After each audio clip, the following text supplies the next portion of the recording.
I'm not hearing you.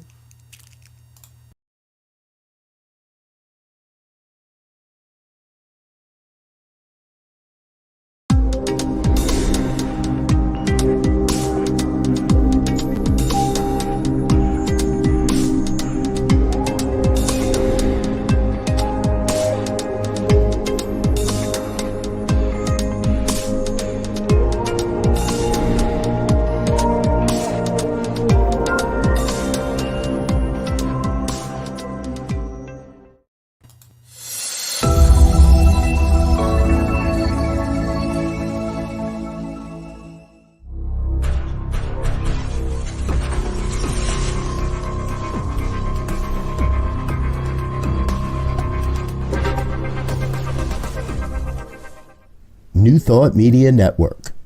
We are a global broadcast network of positive music, media, and entertainment, inspiring humanity's evolution along the journey of enlightenment and creating a world of love, peace, empowerment, and prosperity for all. New Thought Media Network. Positively inspiring.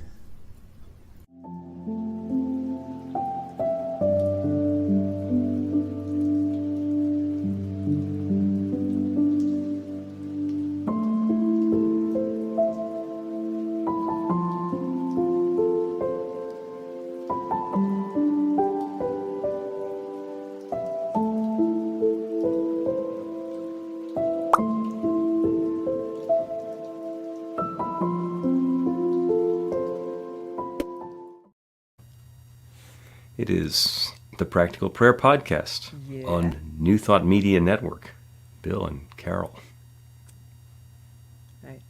Hey, and fun today, and we'll see how the internet connections work. And we had last week off because I was in Arizona, and I will claim the official business portion of my trip to Arizona, which was to visit the International New Thought Alliance Archive, the Jack Addington Archive in Mesa, Arizona. It's only one of the things that I did. I spent a fair amount of time climbing up mountains and enjoying the spring equinox. That's what I do when I go to Phoenix. Oh, yeah. If you've ever spent any time in Phoenix, it's like flat desert, and then there are these huge rocky outcroppings, and I just like to climb them. You got pictures. Oh, yeah. I got some pictures.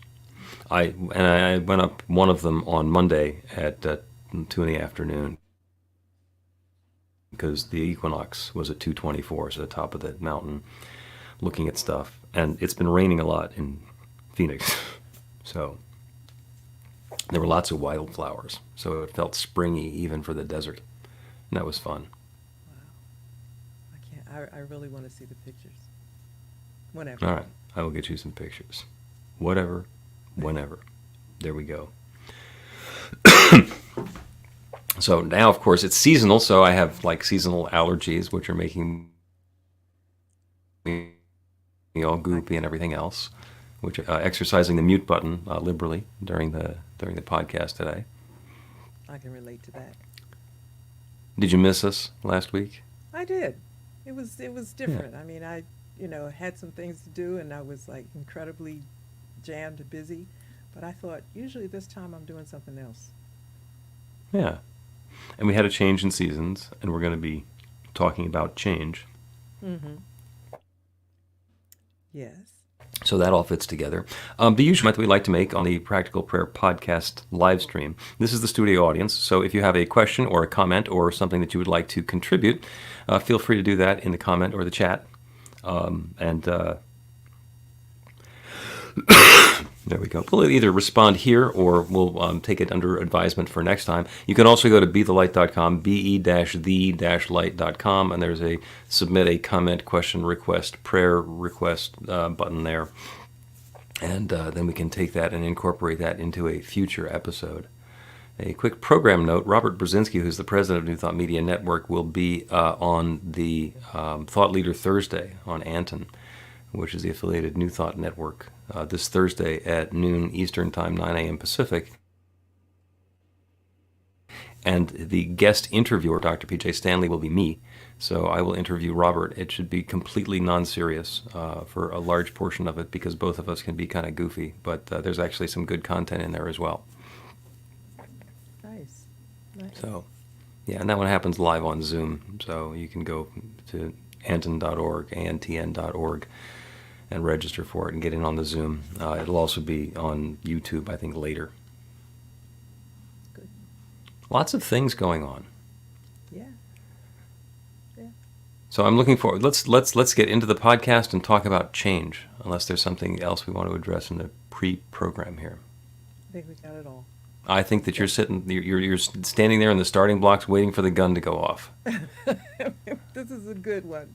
They're Yeah. all good, though. They're all good. This one's going to be fun. Bang. A practical prayer is a prayer that works. These discussions between Reverend Bill Marchiony and Carol Lawrence dive into the details of how it works and how to work it. Reverend Bill is a New Thought minister and the author of Practical Prayer for Real Results. Your new life begins with a new thought.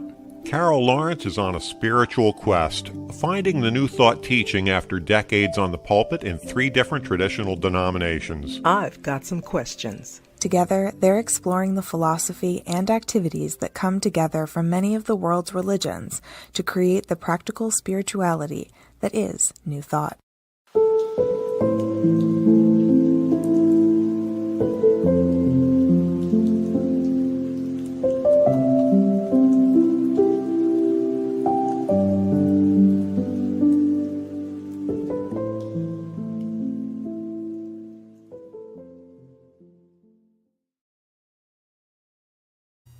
Welcome to the Practical Prayer Podcast. I'm Carol, here with Reverend Dr. Bill Marchiony. We are going And to talk. we got a great conversation planned today because you said that you wanted to talk about change, and I sort of tongue-in-cheek said, "You mean quarters and dimes and stuff?" And you actually had a different idea for the kind of change that you want to talk about. Yeah, because there's something funny about those quarters and dimes, though. You know, back in the day, quarters were precious, like for the parking meter and all of that stuff. Yeah. And I still find myself holding on to quarters and they're totally like not necessary anymore. But anyway, I just threw that in because I thought about it. Right. I think the pandemic reduced our use of change a lot. Yeah. So it's possible that it's coming back now, but we'll see. We'll see. So the change that I was thinking about was because, and we were talking about it in the pre-show, about how spring came, and it really caught me by surprise, although I knew it was coming. So my plants were telling me, get ready, do this, you got 2 weeks, blah, blah, blah. And but when I woke up and somebody said, this is the first day of spring, I'm thinking, what? How did that happen? How did this happen? And it felt like I was in a crunch time. Like, okay, first of all, I didn't realize spring was coming. Of course it was coming. But I didn't realize it was coming so fast, and now I got to do all these things, and I felt overwhelmed. Mm-hmm. And I thought about change. You know, I just said, now wait a minute, just stand still and let's just see what change really is. And I thought of the suddenness of change, or the apparent, what it feels like, apparent suddenness of change. And I concluded that, yeah, some things are sudden, but probably not as many as we think. Because there's a process in everything. And the process to bring about the change that you're looking for or want is indeed a process. Mm-hmm. But I think we forget about the process. We do. This is actually, it's interesting because this is exactly the same topic that came up on the daily meditation this morning. But we do twice a day meditations on Zoom. They're open to everybody. And the group got together and we were noticing the same thing, like what happened to the winter? It was just a minute ago, it was New Year's, and now suddenly here we are in springtime, and what? And what we did for the meditation was we turned our attention back to the little jewels. So in that 3 months of sort of unfolding of whatever happened, that seemed to be an instantaneous thing that, like, you know, the ball dropped and then suddenly it's springtime. You know, what happened? To be able to go back and look at what were the precious things that happened. What were the projects that we got done? What were the experiences we had, the connections with family, the things that we learned, the classes that we completed, all the rest of it. If we take the time to go back and look at what's changed, sometimes the perspective is different than just thinking, oh, what happened? Yes, and I too know the feeling of having plants that are going to need to get put into different things. We have a raised garden bed in my backyard, and last year we planted some tulips just because we could, and then there's some screening that kind of got thrown in there on its side, and unfortunately the tulips came up early and grew through the screening. So we had to take the screening off so the tulips wouldn't be completely bound. But I was completely not paying attention. Oops. Sorry, tulips. But that's how, that's like a perfect example of what it is in life. Mm-hmm. When you plant the seed, the tulips, whatever the seeds or bulbs may be, you have an expectation. And if you've done it before, or you read the directions, you kind of know the time period that it's going to take. Not necessarily what exactly is happening beneath the soil, but you know something's going on. And you're in trouble if you're in June and you don't see anything. You know you've done Right. something is not correct. But, in prayer, actually, which is a lot of what I was thinking about, you ask for or want, expect, desire, and when it doesn't show up, maybe we forget the process that is going on behind the scenes, the things that we really can't take care of. And so I'll put me out there, because I'm a recovering control freak. You're doing very well. Thank Let you. me give you. Thank you. So as such, I do have to stop and realize that when I've put something out there, a request or desire, I don't have the power and whatever it all takes to make it happen. Otherwise, I would do it instantly, or give myself 48 hours to get myself together. But it's like backing down and knowing that there are some things that are happening behind the scenes, some supernatural power, divine intervention, and all those kinds of things that are going on to make it happen. But we don't think about that part, And so then the change seems sudden. And Tim, who did I say? Oh, Mark uses it in Scripture, the Gospel according to Mark. He uses the term suddenly a bit. And I'm a word person. Guess you know that by now, right?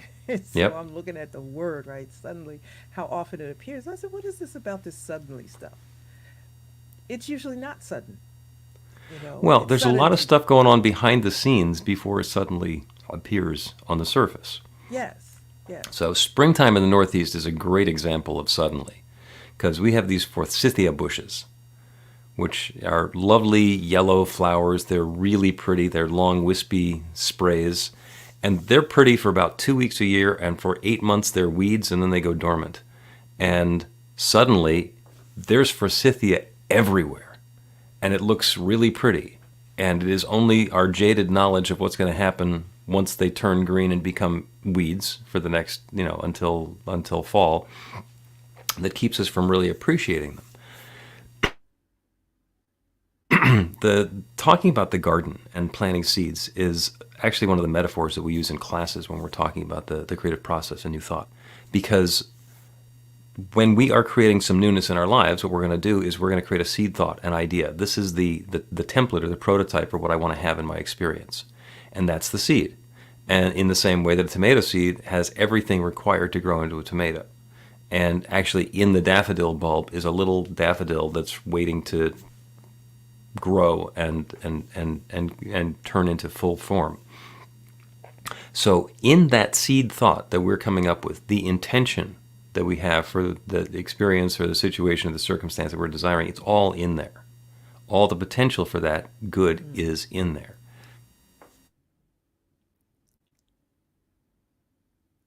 And then we turn it over to the creative law. And the law responds. And the law responds to create not necessarily what was in the seed, but what we actually planted into the soil. And I will say that if you salt the ground before you plant the seed, nothing's going to grow. Because the salting is a false belief, an erroneous belief that is going to keep the seed from growing. So if I have this belief that it's not going to grow, and I plant it in the soil, then it is going to respond perfectly by not growing. And that's really a frustrating thing for us to have to acknowledge. I've also had the experience, and you might have as well, that I say, I want to grow cucumbers, seeds, and up come weeds. And it's like, I did not plant weeds. I did not desire weeds. What is going on here? And the fact of the matter is, there's weeds left over from before. It might be the first time I've grown a garden, but the soil had weeds left over from the last person or the last activity or something that happened years or decades ago. So I get to tend the garden, and I get to pull the weeds, and I get to address whatever negative appearances are coming up in my garden in the same way that I can look at what's growing in my life and say, well, I really wanted love and happy relationships, and I'm having more conflict, so what's going on? And somewhere planted in there is a belief in conflict. So what I get to do is look at what's coming up and say, let me adjust what I'm planting and readjust the soil to make sure that I am open to and willing to grow that loving relationship. The same as pulling the weeds. Yeah. And then see what happens next. I like that because it's, well, it gets back to that word that I like that word, work. Mm-hmm. And it's starting from the beginning. It doesn't happen in necessarily. If we pray, and I can use this term lightly, pray intelligently. You've done Yeah. a little bit of work before you pray, in terms of the expectation that you may have and what is required, making sure you don't sprinkle any salt, Mm-hmm. which the subconscious probably really loves salt, I think. Right? Right? Salt and a bunch of dandelion seeds or whatever's going to push your buttons when it comes up. Yep, your Right. subconscious has a huge So, supply. yeah, I'm so glad you used that analogy because I know if I can relate to it, like a lot of people can. And but it's knowing, when I say intelligently, it's like not like pulling back your emotions a bit, and so we can still be excited about what we think is going to happen, but the understanding the work that's going to be done in the beginning, even before you start the prayer. It's Mm-hmm. what do I want to happen, and a little bit of what it's going to take on my part to Well, make it yeah. happen. Even if it's don't put any salt down. Yeah. Well, then you can ask the judgment question. Dandelions, good or bad? Yeah. And some people say, well, my lawn shouldn't have dandelions on them. And I treat for dandelions, and I pull the dandelions, and I know that I have to dig them out by the roots so they don't come back up. And there are people who love dandelion soup. And if you get rid of all the dandelions, then they can't have it. And oh, by the way, the bees love the pollen as well. So there's something going on. So it might be bigger than what we were imagining. I think I'm going to have to factor in some of that Okay. that dandelion business. Sorry. Yeah, there's all sorts of weeds that have names as well, most of which I don't know because I'm a novice gardener. Let us take a break, and when we return, we will talk more about change and weeds.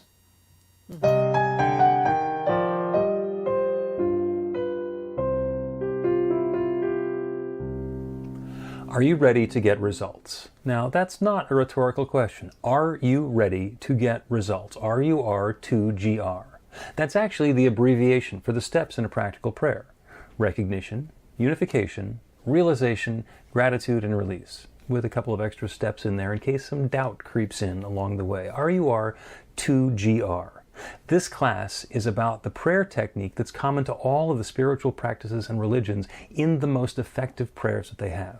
And by effective, I mean that the prayer works. It actually creates a change in the experience of the person doing the prayer. It gets a result. We're going to begin with theory, and then we're going to take it into practice. By the end of the class, you will have your very own practical prayer that will help create transformation in your life.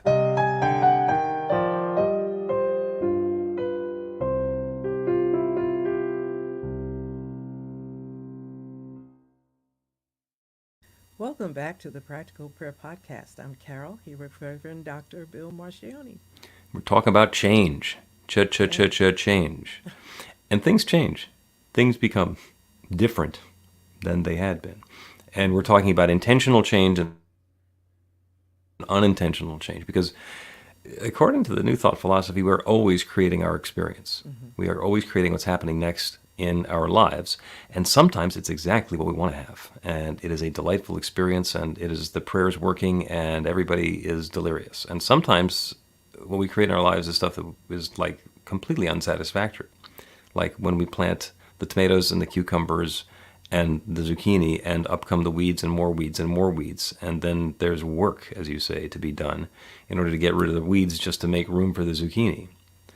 And sometimes the zucchini comes up and takes over all the rest of the garden. And then you need to worry about, well, what do I do with my zucchini? Living in the sometimes. Mm-hmm. Sometimes this happens, sometimes that happens. Well, I think the frustration is not taking the time to know that their number one are sometimes. It's about creating our reality or creating whatever. It's more than just putting it out there, but understanding how it works. Otherwise, we can forget. We could forget the prayer, forget that we prayed it. And I think, even though you may have forgotten, I think it's still working. Oh, I think, yeah, it's like still working. absolutely. The last step of a practical prayer is the release step. And to take it back to the agricultural metaphor, we have the seed idea, and we plant the seed idea in the rich, fertile soil, the creative medium that creates everything, and we settle into a feeling of gratitude, and then we forget it's planted. It is not up to us anymore. In fact, it works against us if we try and stay involved. Now, as a completely recovered control freak, you understand that if you plant the seed and 3 days later you dig it up to make sure it's germinating properly, you haven't helped anything. Exactly. Yeah, so the seed is growing, and it's going to continue to grow and do what it's going to do. And oh, by the way, it is completely possible that if you plant tomatoes this year and you harvest them, that next year some more tomatoes might grow up in the same garden, because some of the tomatoes and the seeds got into the ground and it's going again. And that's the same crop of tomatoes coming up again. That's where the weeds come from. The weeds have been in the soil and waiting to grow. And when the opportunity presents itself, it is the growth that's inherent in the seeds that brings us more weeds. It's knowing. I'll never forget one of the, and I think I've probably mentioned this more than once, when I was in the practical prayer course that you offered. It was the gratitude piece that really got, every piece of it really gets me, but not all at the same time, right? Right. So the gratitude piece got to me that day, and it was gratitude for knowing. And I thought, what an amazing, crazy, amazing blessing it is to know. Because without the knowing, it kind of makes your faith shaky. You're not really, but if you know that this thing is working and this is how it works, okay, so maybe you're not really happy about the wait time, but you know that Right. it is working. You know, I have some plants that it takes 3 years for them to really look like you want them to look. And year 2 and 3, I would be like, you know what is wrong with you?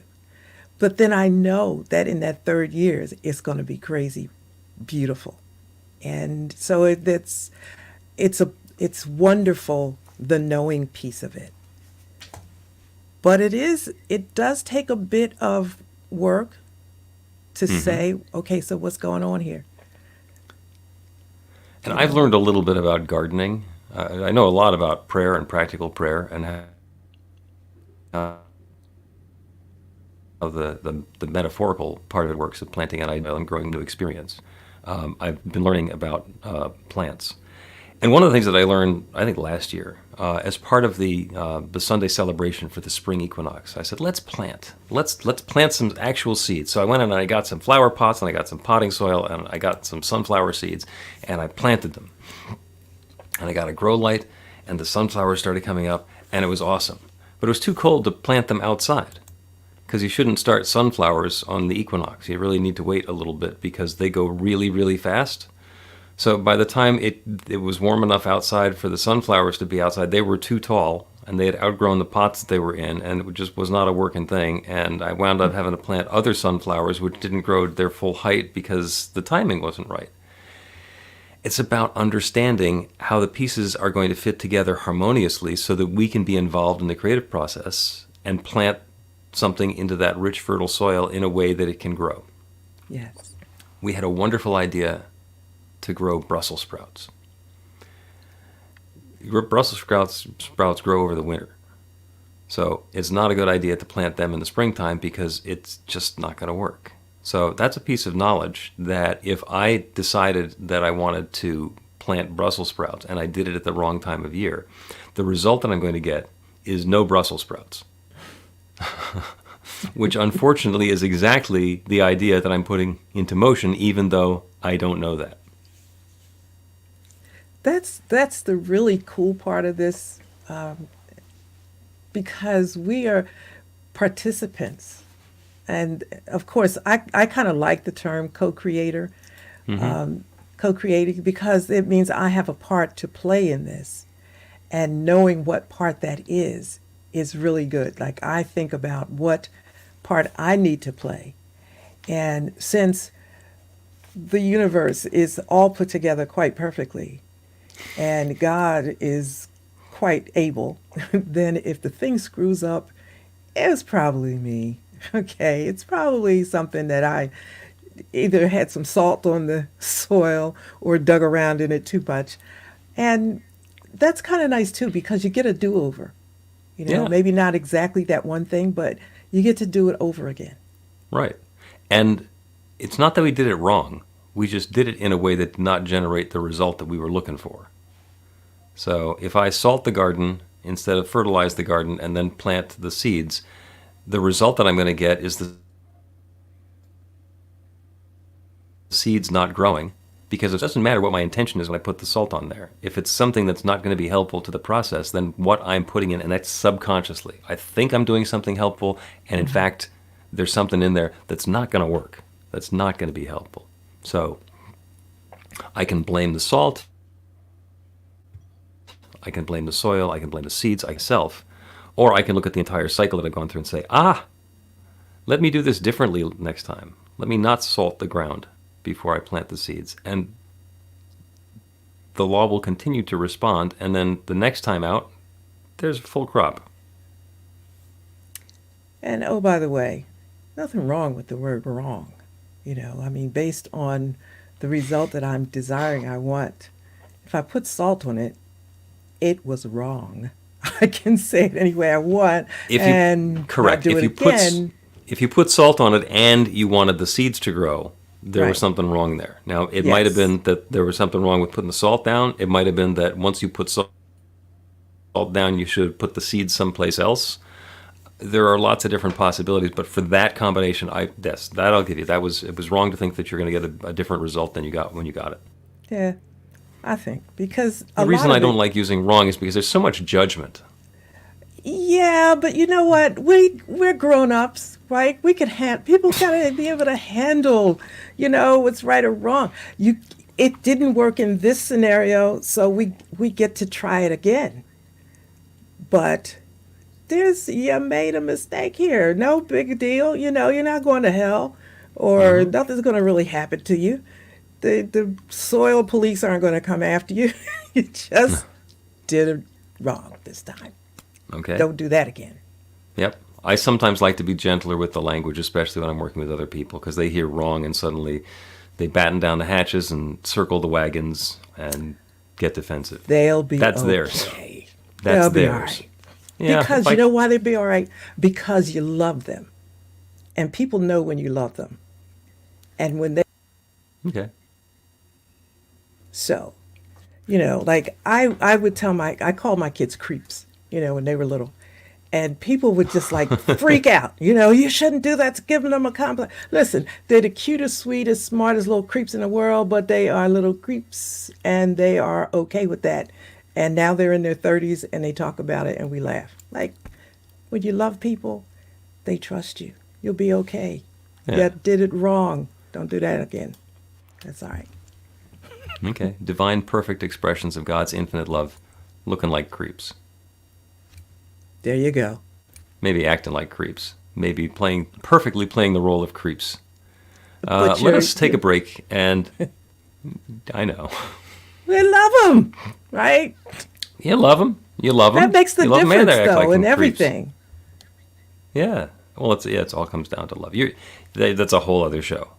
Yeah, so But we'll. if you start with love, then the I'll rest go of it make a doesn't note of matter. that You can one. write that one down. Yeah, got it. We're going to have to keep going well past 100 episodes. Let us take a break, and we will continue with a prayer on Suddenly Change. Learn to put practical prayer to work in your life. The steps are simple to learn and let you begin to get real results to create the life of your dreams immediately.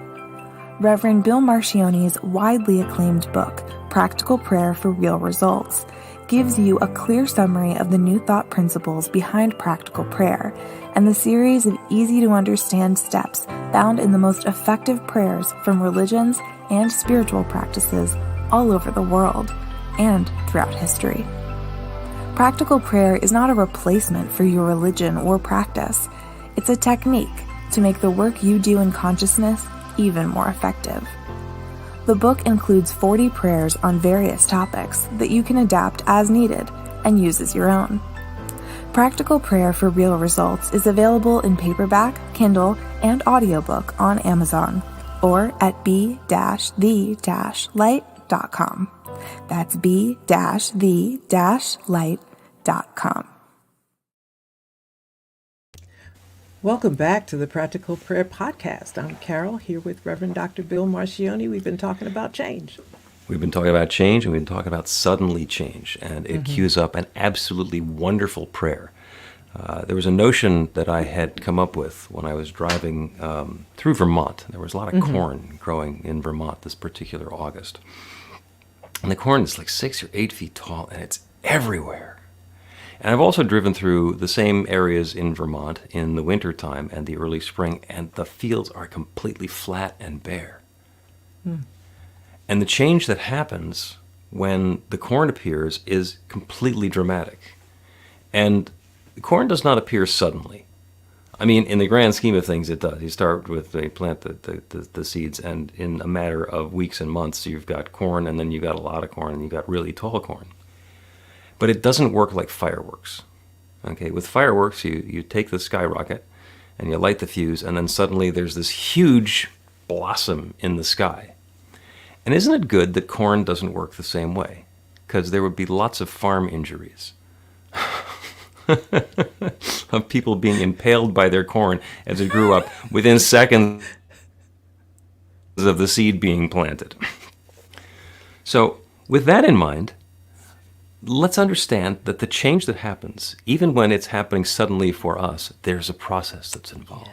And we get to be engaged and involved in the process, to invite the good into our lives, to do what's ours to do, to get out of the way for the stuff that's not ours to do, and, as you have mentioned, be patient for the change to unfold.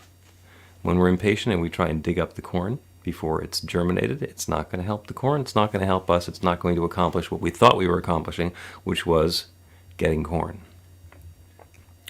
So this prayer is about planting seeds, doing what is ours to do, to till the soil and care for the garden and make sure that it's watered, and then be patient and allow the process to work so that our good can blossom.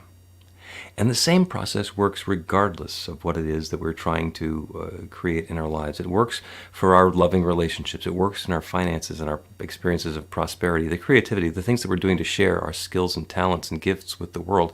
It works with our health and vitality.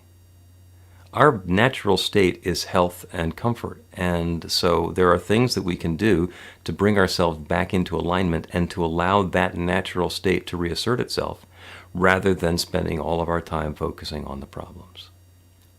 So we turn our attention away from the specifics that are in the world around us, and we open up to the bigger picture, to that larger truth, the one that is always there, that there is one infinite creative power, one divine source, one love. We call it God, Spirit, nature, the Big Bang, whatever it is that we call it, it's that from which everything else flows. Everything is that divine presence taking its own specific form. That everything includes me and each one who is listening to this prayer. And all of the ideas, all of the inspirations, all of the guidance, all of those desires that we have are part of that one as well. Having the opportunity now to be urged into experience. So as we understand the infinite variety of things that are available to us, we choose the experience that we would prefer to have. We set an intention. We choose the seeds that we wish to plant into that rich, creative soil. We tend the garden. We put down the fertilizer, sometimes dump our own BS onto it, belief system, to fertilize the soil and prepare it to make it ready for the planting of these new seed ideas. We plant the seeds and we get out of the way. We water the garden. And if something comes up that was not to our liking, if there's a weed that shows up, we lovingly and gently remove the weed and put it where it belongs, which is not in our garden, not in our experience. Allow it to be elsewhere. And make way for that wonderful new experience to blossom and to cultivate and to grow and to allow and to invite and to take care of everything that's ours to take care of and let everything else grow of its own accord. And then, suddenly, a harvest. All of this bounty, all of this good that is presenting itself, sharing itself, expressing itself, revealing itself for us. All of this good is growing in our lives. And we're no longer doing anything other than gratefully accepting the good. That's the way the process works. That's the way the process works. So I know that each one within the sound of my voice is choosing those seed ideas well. Turning to that infinite creative power that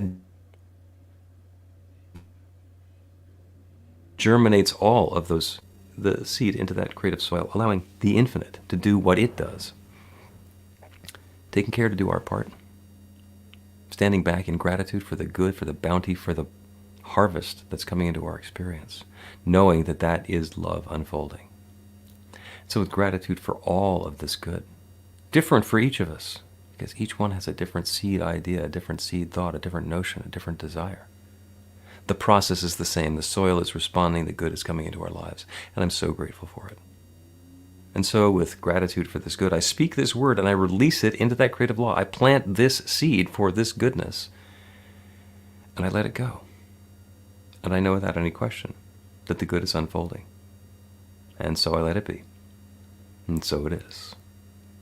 The Practical Prayer Podcast with Reverend Bill Marchiony and Carol Lawrence is a production of BeTheLight.com. be-the-light.com. Where you can find more information about practical prayer for real results. Our theme is by Music of Wisdom. You can learn about the spiritual community of New Thought Philadelphia with daily guided meditations, Weekly celebrations of spirit, and Reverend Bill's classes in practical spirituality at newthoughtphilly.org.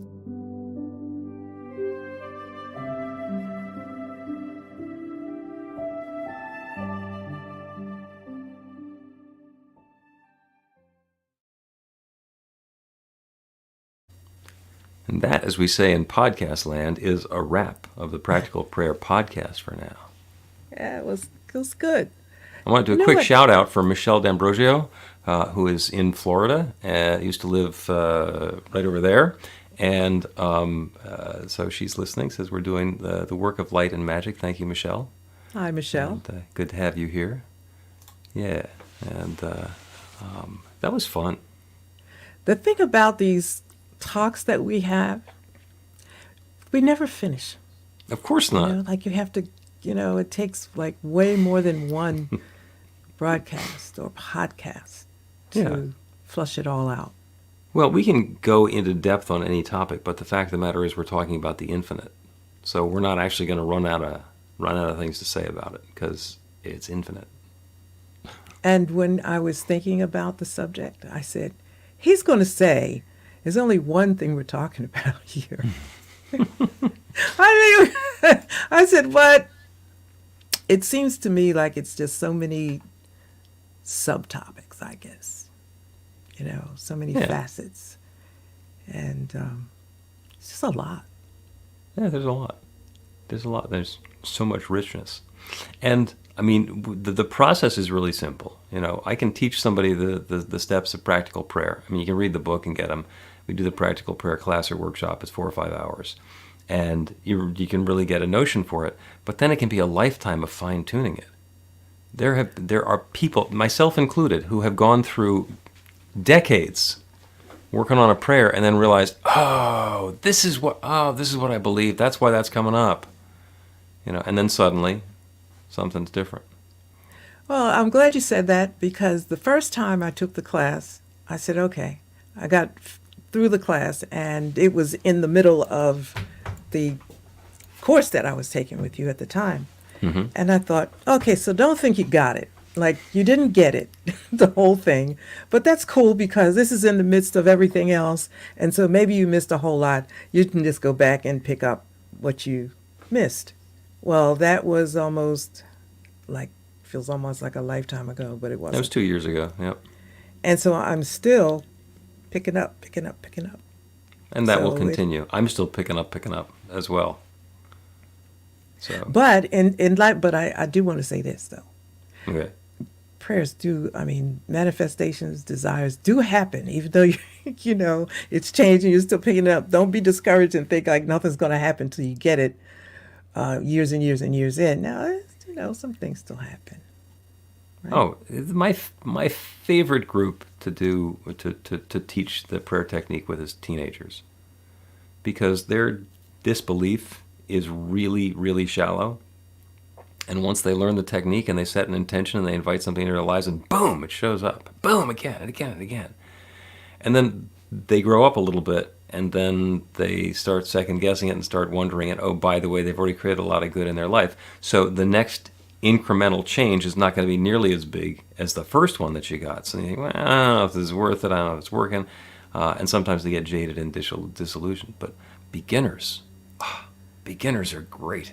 That is so absolutely true, and it's relevant in the entrepreneur space, because the young entrepreneurs that I work with, they don't have all the stuff to get over. They just think, oh, well, I can do this, I can do that, and it's delightful that they don't second guess and struggle in the same way, where second and third career people have a lot to undo.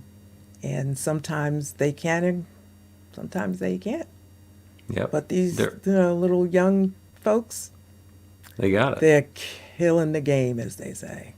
There are two notions that are at complete cross purposes to each other, and we've heard both of them. One is new thought, and the other one is that's the way we've always done it. Exactly. And you can't do it the way you've always done it if you want to. Sadly. Yeah. Or maybe happily. All right. Let us wrap the Practical Prayer Podcast post-show for today. Thank you, everybody who's watching on New Thought Media Network. Join me and Robert Brzezinski, the president of New Thought Media Network, on the Thought Leader Thursday from antn.org. ANTN.org is the affiliated New Thought Network. I will be the host. He will be the guest. We will talk about a rollicking variety of topics, and you have questions live with us on Zoom. So it should be more fun than humans are allowed. I love that. See you soon.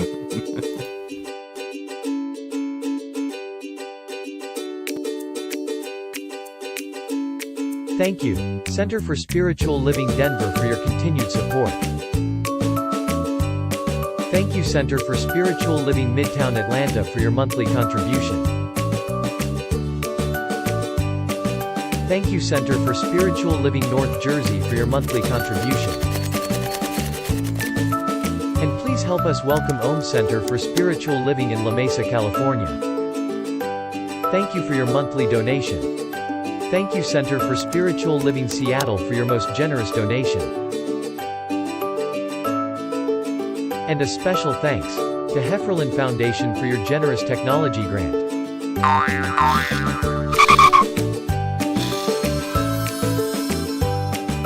And Suze Ajit, thank you for your very generous donation.